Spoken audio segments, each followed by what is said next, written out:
So yeah, I'm going to talk about audition as well, though I'm not looking at cell response properties or network mechanisms underlying or explaining them at all. We're concerned with an abstract computational model of human behavior related to pitch perception. And this is work with my supervisor, Manish Sahani, that we're doing at the Gatsby. So just as a motivation, why we're dealing with pitch. So I think it's widely agreed that pitch is a very fundamental attribute to many aspects of auditory perception. In music, it is basically it is alongside with rhythm, one of the principal dimensions in music, and the very definitions of musical scales, keys of melody, harmony, counterpoint, and so on, rely on the concept of pitch, and you'd be very hard pressed to explain what these are without referring to the pitch of musical notes very early on. Secondly, in language, it carries two kinds of information. Firstly, prosody, that is the information contained in the inflection of the voice that goes beyond that of the written word, basically. And secondly, in certain languages, Mandarin most prominently, for example, it also carries lexical information. That means the inflection of pitch will actually distinguish between different lexical items. And thirdly, it's been claimed that pitch plays an important role in auditory scene analysis, in the segregation of complex auditory scenes, such like a cocktail party, for example. And there's a lot of evidence that suggests that differences in the fundamental frequency or the pitch of the speakers helps you enormously in basically performing blind source separation. So, on the other hand, there is no universally accepted definition of what pitch really is, or model of its perception. This is a quote from Elin that he made in London a few weeks ago in London, and that is summarizing basically the state of the art. That is, pitch is related to periodicity. And what Elin says is generally true, so I'm putting it here. When people talk about periodicity, there's various ways of measuring the periodicity of a sound. You could look at its spectrum and try to find regularity amongst peaks in the spectrum. You could look at the actual sound waveform and measure its periodicity via, for example, the autocorrelation, or you could look at the envelope of the signal. That's also been suggested as like a simple physical correlate of the pitch. But interestingly, none of these three or any other statistic based on the physical signal itself seems to explain sufficiently the percept of pitch across like a wide range of stimuli as they're being used in psychophysics. So that has posed the question in a long-standing debate whether pitch perception can be thought of as actually one monolithic system, or maybe there are multiple systems at work operating on different physical features.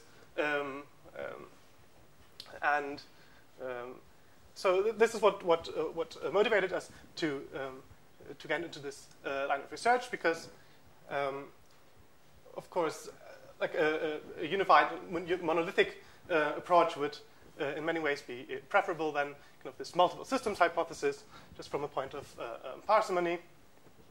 And so we started out modeling pitch, and the way we go about this is as follows. We basically phrase pitch perception as an estimation problem for an ideal observer. And so what I'll have to tell you is what it is that we're estimating, firstly, and second, under which assumptions the estimate will indeed be ideal or optimal. And then we show how it relates to human perception afterwards. So I start with kind of a pictorial depiction of the system, and then flesh out the details somewhat later. So we start out with the well-known ideal observer.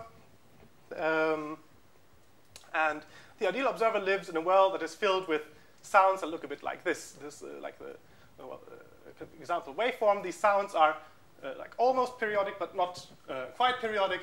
And this is kind of a relatively good description of a lot of naturalistic sounds, such as animal vocalizations, voice parts of speech, musical instruments, and many others. So the ideal observer observes these sounds through its peripheral auditory system, and actually what arrives there as its input is somewhat noisy activity coming from the auditory nerve. And what we're saying, the task of the ideal observer is to estimate the rate at which the original signal was almost periodic. Right? So there it is. Oh, gone. That's basically what we claim pitch perception is about. It's the optimal estimate of the unknown periodicity of a naturalistic sound from the evoked firing patterns in the auditory nerve. Right? And because our ideal observer is a good Gatsby-based ideal observer, we follow the standard procedure of probabilistic Bayesian inference. So we'll write down a generative model of quasi-periodic sounds and auditory nerve responses. We can then derive from this generative model by inversion an estimator that is optimal for sounds that are well described by this model. And thirdly, we can then assume this model for arbitrary sounds, even though they may not actually have been generated in the way that our model assumes. And we can see whether we can actually describe human psychophysical behavior well. That's the program. So we start with the generative model and our assumptions about the way sounds are generated and auditory nerve responses are evoked. So we're saying, when we say quasi-periodic sounds, what we really only mean is periodic sounds corrupted by noise. So, and as a useful representation of a periodic sound, we can write it in the following way. We have a train of basically delta pulses, which is convolved with an impulse response that follows every pulse. And this is actually not a bad description of the physical process of voice production, for example, where your vocal cords generate, or the voice box generate these pulses, and the resonance is basically shaped by the shape of the vocal tract. You know? So what is quasi-periodic? Sorry? At the moment, sorry. So this convolution actually yields a perfectly periodic. Well, yes. The pulse train is periodic, right? The pulse train is yeah, perfectly periodic. And the FFT is also periodic. Yeah, that's fixed. Yeah. It's still periodic. Yes, yeah, it's still periodic, and we just add noise. Right. You could imagine slightly more sophisticated noise models where we allow these pulses to jitter, but we're not considering that case at the moment. What's X in your... X is the sound waveform. P omega is the pulse train, and F is the impulse response of the yes, or well, if you think about voice production, then vocal tract, but it could be any source. It's just descriptive models. That's a model of the sound itself. Yes, that's the model of the sound itself. That's the first stage. That sound is then further on converted into auditory nerve activity, which is coming on the right column. So that's kind of a two-stage process. First, the basilar membrane in the inner ear performs some kind of bandpass analysis of the incoming signal, and in this case we chose a linear gamma tone filter bank. And here, what's plotted in this figure is basically the the gain of different filters in this filter bank. You can see that low frequency filters are relatively narrow, and the higher the frequency of the filter becomes, the more wide they get. And that's a very simplistic, but at the same time also very widely accepted, and at least from a functional point of view, accepted interpretation of the function of the basal membrane. So each output of one of these filters describes the motion of the basilar membrane at a certain point along the cochlea, and there's hair cells sitting at that point, measuring basically the deflection of the cochlea and responding to it, and thus converting the cochlear motion into auditory nerve activity. And the way we describe this process is by a simple demodulation, really. So first we half-wave rectify the output of the filter bank, and then we low-pass filter it at a rate that corresponds to the phase locking limit of the auditory nerve. And that means that essentially the auditory nerve fiber will follow the precise half-wave rectified filtered waveform for frequencies below 4K, and above 4K it will actually follow the envelope of the output of the basilar membrane filter rather than the actual signal. First order.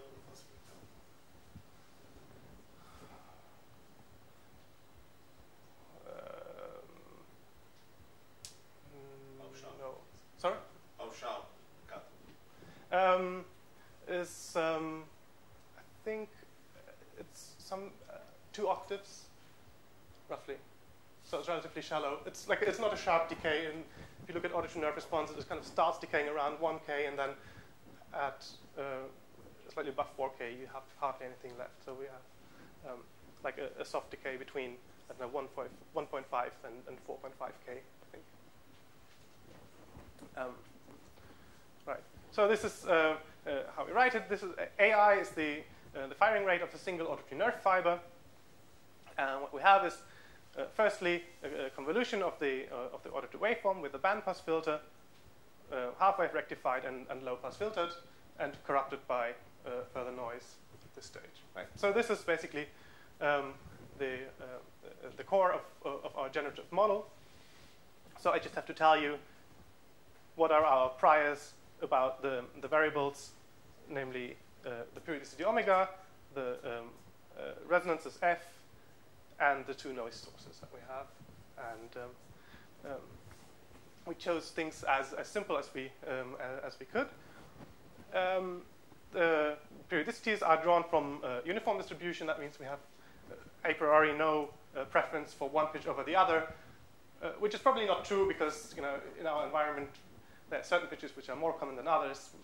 Male and female voices are somewhere between 1 and 200 hertz, and that's probably the most common source of pitched sounds in our daily lives. But it doesn't make a huge difference. I don't think we will need it at that stage to invoke basically the prior to help us. Secondly, the impulse response is a draw from a zero mean Gaussian distribution extended in time. And I'm not showing the covariance matrix here, but different elements in time are uncorrelated. The only thing that we basically impose is that the variance along the diagonal decays to 0 within 1 to 2 milliseconds, basically forcing the impulse response to return to 0 eventually. And right? also. Yes, it's called. Yes. Okay. So once we have that, we perform our convolution to get the waveform and add independent Gaussian noise at each time step. And then auditory nerve filtering again, this process I described earlier, and again we get Gaussian noise. So this is how a draw from the model looks like here. We have the pulse train and a draw from this impulse response. You can see how it decays over time, but locally there is no structure within that impulse response.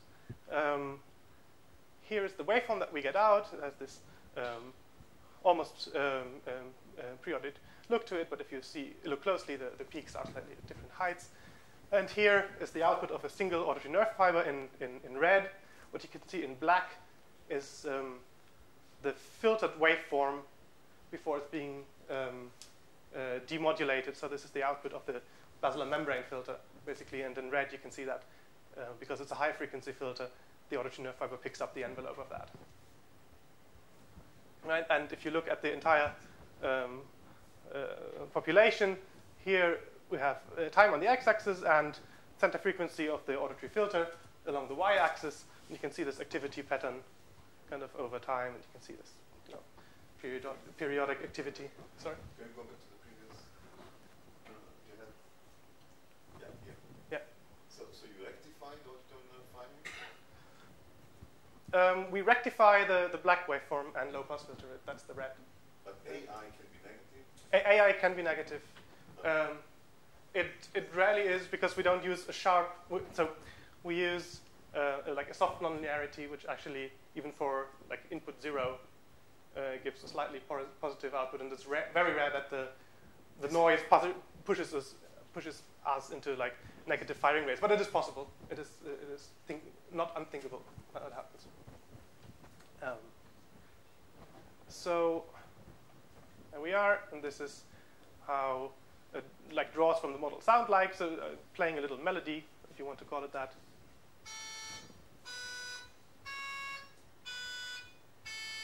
And the fact that you can kind of hear a melody suggests that this is indeed a pitched sound. So that's kind of at least something.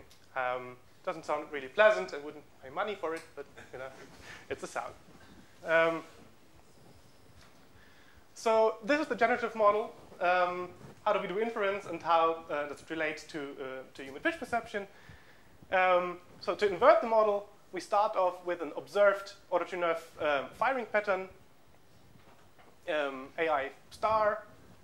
Then the model basically allows us to compute the likelihood of any possible periodicity omega that underlies these auditory nerve responses. And we can get a posterior distribution over periodicities given our observed firing patterns by combining the likelihood with a prior, which was flat in the first place. And then, given our posterior distribution, we have to somehow define a way how that, how do we generate like a response, basically, or a percept from it. So there's various ways to do that. We could pick the ML or maximum a posteriori estimate. We could consider the posterior mean. We could sample from the posterior distribution what we do. Here, in all examples, we pick the ML estimate. And the same here. Yes, yeah. In this case, it's the same as the map. This sounds all very nice. The problem is that to compute this likelihood, we have to compute a very high-dimensional integral over over the hidden variable. That's another peach. You want the mic? Over this hidden waveform, which has, even for short snippets of sounds of like 100 millisecond length, dimensionality on the order of 1,000, 2,000, depending on our sampling rate. So this is a difficult integral to compute, and we have to use approximate inference schemes. So what we predominantly use is the Laplace approximation, where we basically approximate this probability here by a Gaussian centered around its mode, and then we take the integral of this Gaussian distribution. We have Markov chain Monte Carlo sampling method, which has very desirable properties on paper, but unfortunately is terribly slow. So we're going with the Laplace approximation for all intents and purposes. Right. So, for time. Right. There's a couple of classical examples that we've run the model on, just as a sanity check whether what the answers that our model gives us is in any way related to human pitch at all. And kind of starting with pure tones and harmonic complex sounds, and you really would expect the model to perform well in these cases, because these are actually periodic sounds, and thus very well described by the model. And unless our inference procedure fails really badly, we should recover the periodicity of these sounds. And we do. I'm not showing this here. We do. I'm going to show 2 more examples, which are maybe slightly more interesting because the waveforms are actually extremely non-periodic, and yet our inference procedure, even though it's making the wrong assumptions, matches human pitch perception rather neatly. First one is amplitude modulated noise, actually. So, and the second one, iterated rippled noise, and I'm going to show exactly what these are. So amplitude modulated noise is a white noise carrier that is multiplied with a 200 hertz, in this case, sine envelope. What you hear is a weak pitch corresponding to 200 hertz. And this is how the stimulus looks like. In the waveform, you can see this periodic envelope structure. But if you look at the spectrum, it's completely white. And if you run our inference procedure on this kind of sound, we get like the highest likelihood for periodicity of 200 hertz. And you can see that the next nearest candidate is kind of 100 hertz, which is exactly 1 octave below. Right. Also, to notice maybe that if you compared this likelihood function to the likelihood function that we get from a periodic sound, the local height of this peak here is by an order of magnitude at least lower, giving us kind of an indication that also the model has like a weaker sense of pitch. If you consider the likelihood ratio between the highest peak and the next highest peak, for example, that would be far lower than in the case of harmonic sounds. Second, rippled noise is again starting from white noise. You take white noise, delay it, in this case by 5 milliseconds, add it back onto itself, and listen to it. You hear again a weak percept of 200 hertz. The spectrum, this is actually after a couple of iterations to make it more clear. You can see these ripples appearing at like 200 hertz intervals in the spectrum, but the waveform looks extremely, you can't tell that pitch from the waveform. Yes, right? The spectrum of the absolute value of the waveform, wouldn't they give you a similar spectrum, or like peak at 200? That's a single spectrum of the absolute value. Of the absolute value, I don't know. I doubt it very much, but we can try it after the talk if you want. What is really surprising is that you don't see any peak at 200 spectrum. This is the power spectrum. Yeah. For which? For the amplitude modulated noise? Yeah. No, it's because the spectrum of the white noise is just flat, and the spectrum of the sine wave is two peaks. Not the modulated sound. It's the white noise. No, that's the modulated sound. Because if you in the Well, what is the time window? that's seconds.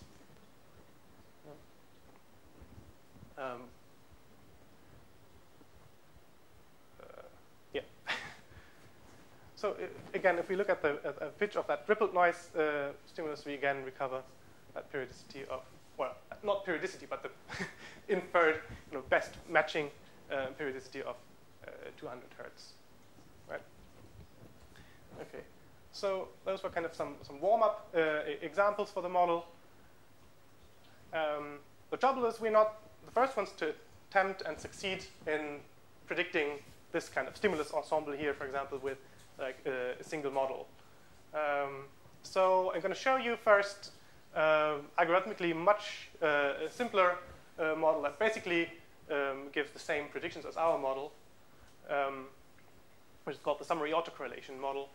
And then we try to address the question whether we've just found a somehow aesthetically pleasing way to rederive the same model, or in which way maybe our model really differs from the summary autocorrelation model, which has been rather dominant in the literature with at least last 20 years, but conceptually even longer than that. So summary autocorrelation works as follows. Starting off with the waveform, we have a peripheral processing step, very much like we have in our model. What we get out is auditory nerve activity, either in the terms of in the form of spiking probabilities, actual spikes or firing rates. There's different flavors to it. What we do is we compute the autocorrelation function in each order to nerve fiber separately. We can see that here for these high-frequency fibers, where we get this nice envelope demodulation, we can pick up the periodicity of the waveform from a single channel fiber, and if we sum across them, basically this peak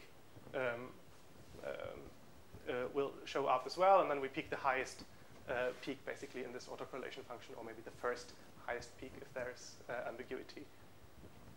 So it's much simpler to do. It works at the click of a button, whereas we have to wait for minutes, hours to kind of infer the pitch in our model. The question is, does that all this computational overhead actually buy us anything at all? So we are basically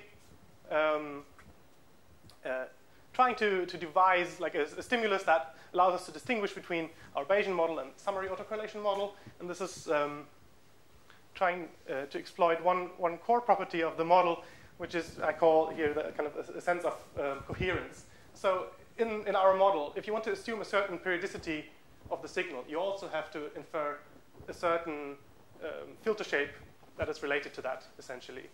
So yes? I think in a lot of cases, summary autocorrelation method and your method do the same answer. Yes, in a lot of cases they will. Yeah. So the thing is, basically, we also have to infer an impulse response of the source. The thing is, we have a prior which can judge how naturalistic or not naturalistic, or how well that impulse response matches our prior or not, which the summary autocorrelation model doesn't have. So we can basically create a conflict between the periodicity of the auditory nerve fibers and the plausibility of the actual impulse response that would be related to this periodicity, which is a distinction that the simply autocorrelation-based model can't make. And then, so this is all very fresh, fresh work. So the first cohort to actually listen to this to a new stimulus that we're designing at the moment. So we'll try to compare it to your performance, really. Yes, but so the feature that we're exploiting is that it has to decay, basically, which is relatively invariant to how much fine structure we want to put into the prior. So if we want to have priors that predominantly produce vowels, ah, oo, oo, instrument sounds, we'd have to put a lot more detail into the prior and make sure that within the impulse response there's a certain periodicity, which is what you always found in vowel sounds. We don't have that. But as long as the general shape of the prior has this kind of decay property, that would be relatively invariant to modifications like that. Were there any other questions? Yeah. So the idea would be to train subject to different, to develop different priors? No, there's no training involved. We're trying to, so we say people come with this prior, which they have learned their prior or are born with their prior, so that impulse responses have to decay.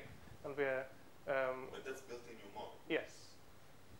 Okay, but do you have any discrepancy between the Bayesian model and psychophysics? That's what I'll try to show you. I can't answer that because we haven't done the psychophysics, but I'll play you some examples of new stimulus, which I think goes to show that the Bayesian model and human performance are quite closely matched. But I shouldn't tell you that because now you're biased. Just like me. Even though you might be biased in the other direction. So this is the stimulus that we've come up with. It doesn't look so novel looking at it now. But let me explain how it works. So we have a waveform which is actually perfectly periodic. And I'm outlining here the envelope of that waveform with these blue and red, orange, whatever shapes. And we're dividing basically this single period into two halves, A and B, like this. And what people here and what all models basically should infer is that it's periodic at a rate corresponding to the length of A and B. A plus B, basically.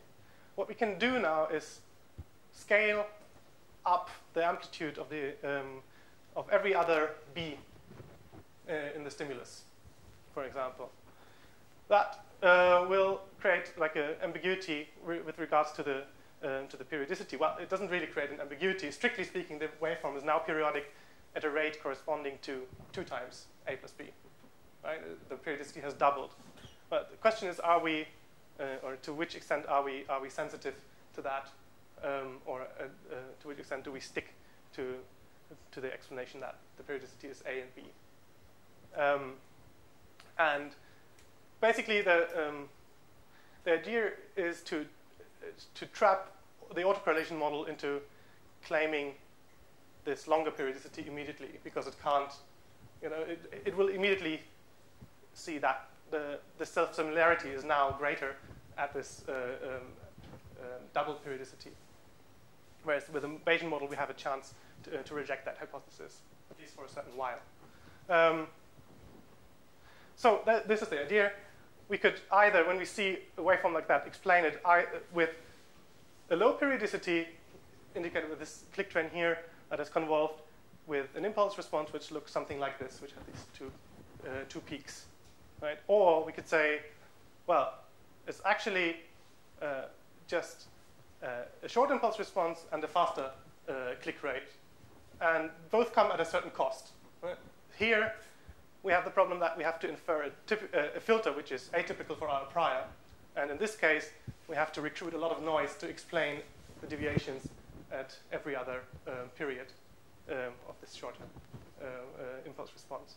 But this is something that we have control over in the model. This is basically the variance of the noise that we assume in the generation, in the sound generation step. And what we do in order to encourage listeners to be in this kind of high noise regime when they're doing inference is that we actually present these sounds in background noise. And then we compare predictions from the autocorrelation model with predictions from our Bayesian model and human performance eventually. But these two frequencies Sorry. must be related. Not one octave? Yeah. Yes, it's an octave difference. We could imagine going to something like tripling it and therefore avoiding octave mistakes, which is something that is slightly ambiguous. Ambiguous speech in an octave is actually very easy to not to identify. Even in a pure sound, yes, do this stuff. I'm not sure how you're going to distinguish this. If it's one octave difference. Yeah, but you can hear an octave difference. Of course you can. Sometimes, I mean, since we all have, most natural sounds have first harmonics as well. Sometimes even stronger than the second harmonic is stronger than the first. Yeah, but it's the entire spectrum. It's not just like a single frequency. Right? It's the entire spectrum which has to match. You said that you used ML, so how can you use the prior if you use ML? Well, we are not using the prior about periodicities. We're using the prior about impulse responses when we do inference. There's two priors. There's one prior about the shape of the filters, and one prior about which periodicities do we which periodicities do we expect to see in the world. Right, but in your equations you didn't show it as a random variable. Yes. To be estimated. Yes, it is. It is one of the latent variables in the model. You integrate it out? Yes. Yeah. The other thing, how do you know? You have to establish some people have detected it. Yeah. Well, we can try that now. Maybe. So here's a demonstration of what kind of psychophysics paradigm might look like. So the question is, do you hear high, low, low, or high, high, low? And you're forced to pick one of the two. Or if I, okay, that should work. We start off with a case where we actually have the shorter periodicity of AB. So that first sound and that last sound are kind of missing fundamental harmonic complex sounds in a similar background of noise. Right? And the middle one is our target sound. And the question is, do you hear high, low, low, or high, high, low? If you hear high, low, low, then you'll have had this doubling of the periodicity. If you hear high, high, low, you'll stick to the interpretation of the short periodicity. So this is it. I think it's pretty clear that octave drop in that case is easy to hear, right? Huh?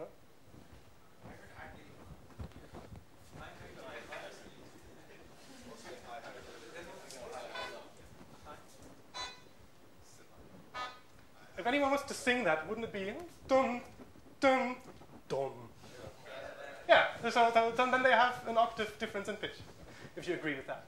But we to play the first two, we have to be able to detect the difference in sound between those two. If we just didn't detect that, it doesn't show. The difference in sound? In other words, there must be a detection threshold for that little glitch. Yeah, so there is a detection threshold, and how basically. do you know we're above it? Well, the question is our detection threshold? I suggest that we let Philip finish the talk and then go on with the questions. Okay, so let me do the second one. So now we have scaled the impulses, every other B part up by a factor of 1.5, and this is. The question is, would that be more high, high, low, or high, low, low? And if we go to a factor of 2, we get nothing.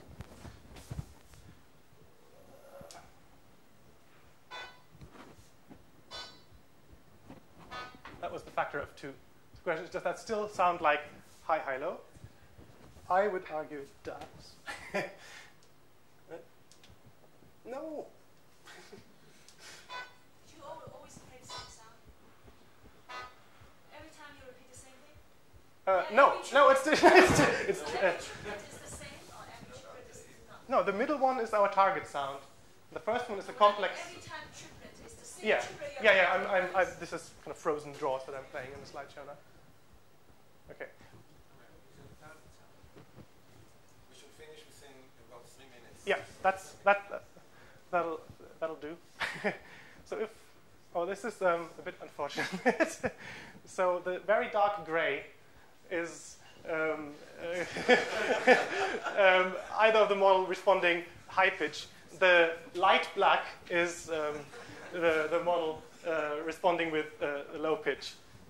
I don't know, is there anything we can do? Maybe switch off. You can't do it. Yeah. We believe whatever. Yeah. Okay. So so for the one for the unscaled version, basically both models out of 50 like draws from the sound basically get 45 of them right, 5 of them are classified as having low pitch. If we go to a factor of 1.5, summary autocorrelation, more than 65% of the draws are classified as having the low pitch by the summary autocorrelation model, whereas the Bayesian model is still at the same level and classifies them as all high. If we go to a factor of 2, the summary autocorrelation predicts all of them as having the low pitch, whereas the Bayesian model now is at about 20% predicting 20%. Well, 10 out of 50, 9 out of 50 to be honest, to have low pitch, and the remaining 41 to have high pitch. Right? So there's a clear discrepancy between those predictions, and I find the present very clear. The question is, how do we design a task kind of that measures that discrepancy in a sensible way? Okay, let me come to the question. Yes, we have a Bayesian model, optimal estimate for a wide range of sounds. It's currently limited to like having a single pitch source in the world, and also that pitch is not varying in time, which is what we're working on. Finally, we'd like to claim that pitch perception is more than just kind of vanilla periodicity estimation on order-to-nerve firing patterns, and that instead we're using our knowledge about statistics of natural sound in order to perform this type of inference. And that's it. Yes. So in this auditory experiment that we just did, I suppose there is some sort of hysteresis if you actually start with low first and high. Yeah, I can. The one will sound different. It's not a huge effect. I've tried both, going high target low or low target high. You mean that? Yeah, yeah, it's not. You tend to hear what you had before. Some sort of predictive perception. I have the reverse. It's not a huge effect, but we haven't done the psychophysics. I can't say Of course, when you the effect is only. slowly move it, it really should be a jump Yeah. in different places. Yeah. Well, if you do the psychophysics, you wouldn't have like a smooth transition. You'd somehow have it mixed and have some like adaptive staircase procedure where people can't really predict what they want. This sound with a factor of 2 is quite a dramatic. This is a huge change in waveform, actually. So what would the Bayesian model switch? So Yeah. Is it too conservative? Okay. Again, there's your answer.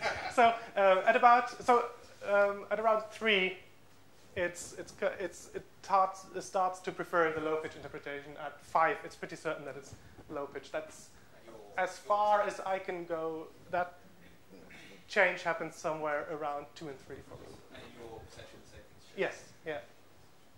So I mean, we can tune basically this noise parameter to shift this transition point. So it's not quite fair, but we can set it such that it matches at least my perception. And there is no parameter in the in the summary model? No comparable, no parameter with comparable effect. So how big, how important is the auditory model? The auditory model Change your is, auditory model. I think what matters is this demodulation, is the broadening of filters for high frequencies, which allows for high frequency components to fall into a single filter and therefore create envelope modulations that can be then picked up by this demodulation process. So this broadening of filters with added demodulation, that's very essential. Philip, then you can test this by low-pass filtering of stimuli and see whether this affects the... As a rule, it is thought that stimuli composed of low-order harmonics are actually stronger pitch than the one that have high-order harmonics, or the one that have resolved harmonics. Yeah, that's something the model actually does give, which is also a point that is difficult to achieve with summary autocorrelation, because there it doesn't really matter whether the periodicity is in low frequency fibers or high frequency fibers, as long as it's in the to the same degree in the same amount of fibers, and that seems to be the case. Okay, I think